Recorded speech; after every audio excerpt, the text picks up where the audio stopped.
All managers want to see their employees thrive, but it can be tricky to maintain a balance between guiding and a hand holding. While some managers might think the best way to lead is to constantly offer their employees advice, recent research suggests that coaching employees or helping employees maximize their own performance potential is more effective leadership style. Unfortunately, the percentage of managers who use coaching as a leadership strategy is slim. In fact, a recent study published in the Harvard Business Review shows that the majority of managers act as consultants rather than coaches. In other words, they lead their teams by micromanaging and prescribing advice, not by helping them learn to come up with their own solutions. Although managers who constantly give advice might mean well, the best managers are those who help their employees set actionable goals, give constructive feedback, and practice compassionate directness.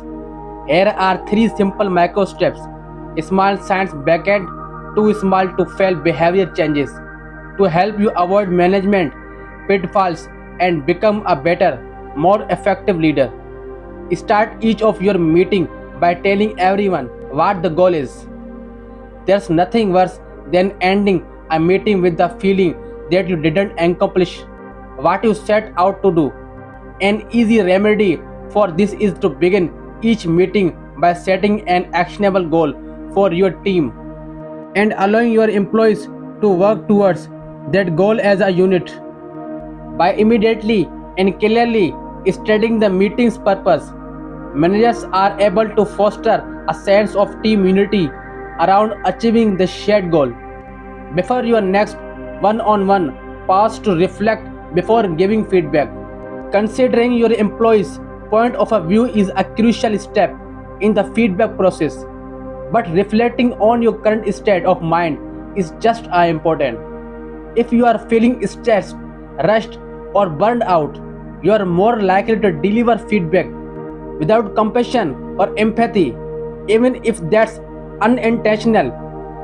In your next meeting, before you offer any feedback, try pausing and taking stock of your emotional well being before offering any constructive feedback. As a leader, this is your opportunity to point your employees in the right direction and allowing them to find their own paths towards success. Each time you have constructive feedback, share it with compassion. Above all, remembering to always practice compassionate directness is key to being an effective leader and strengthening employee managers relationships.